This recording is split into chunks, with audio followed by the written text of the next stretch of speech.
Everyone, आज हम आपका एंशिएंट हिस्ट्री से कुछ क्वेश्चंस लेके आए हैं। चलिए बात करते हैं पहले क्वेश्चंस की।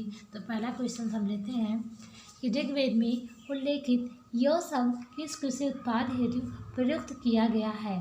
यौ शब्द आपका जौ से संबंधित है।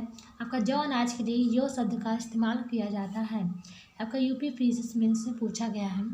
फिर नेक्स्ट हम चलते हैं, निम्न में किस नदी को ऋग्वेद में माते तमा, देवी तमा एवं नदी तमा संबोधित किया गया है।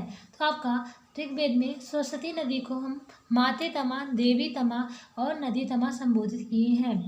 नेक्स्ट, ऋग्वेद में उल्लेखित प्रसिद्ध 10 राजाओं का युग या 10 राग युद्ध भी हम बोलते हैं, यह किस नदी के किनारे लड़ा गया था।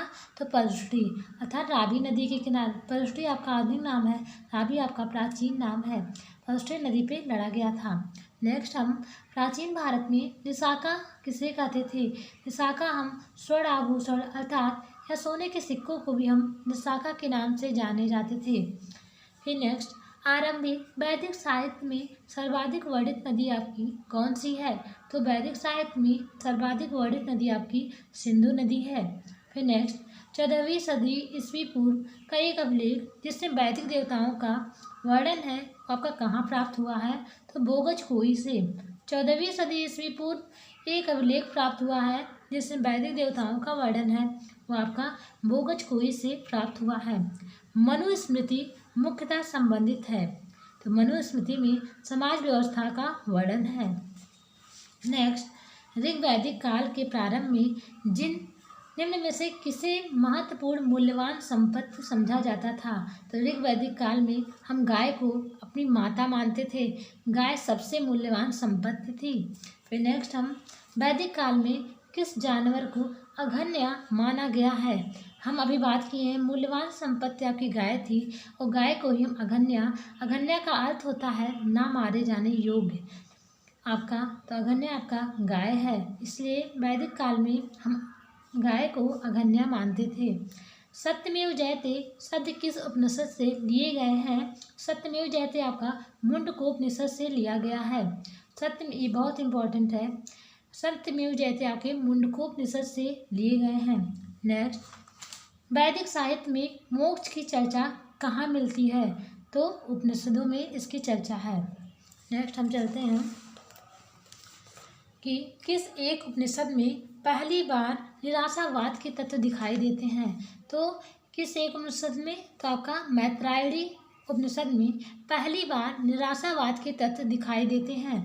फिर नेक्स्ट, आध्यात्मिक ज्ञान के विषय में नचिकेता और यम का संवाद किस उपनिषद में प्राप्त होता है। तो नचिकेता और यम का संवाद कठोपनिषद में मिलता है और सत्यमेव जयते आपका मुंडकोपनिषद से में आपका वर्णन है।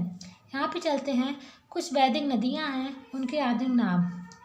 कुभा जो है आपका, कुभा आपकी वैदिक नदी है, इसका आपका आधुनिक नाम काबुल है। परष्टी का भी हम पढ़े थे कि 10 राजाओं का युद्ध आपका परष्टी नदी पे अर्थात परष्टी का आपका जो आधुनिक नाम है रावी है। सदानीरा आपका है, सदानीरा का आधुनिक नाम गंडक है और शतद्रिया का आपका सतलज है। फिर नेक्स्ट, ऋग्वेद में निम्नांकित किन नदियों का उल्लेख अफगानिस्तान के साथ आर्यों के संबंध का सूचक है। तो आपका कुभा और प्रमु। कुभा का अभी पढ़े हैं, आधुनिक नाम आपका काबुल है।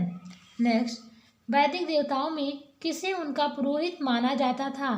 तो वैदिक देवताओं में बृहस्पति को हम पुरोहित मानते थे, पुरोहित देवता के रूप में माना जाता था।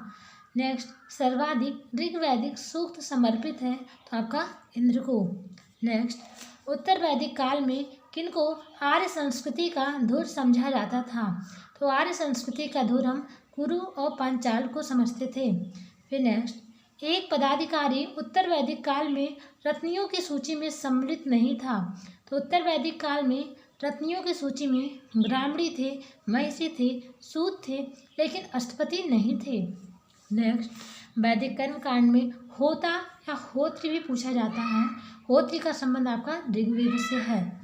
ठीक है, आज के लिए बस इतना ही। चलते हैं नेक्स्ट पार्ट में।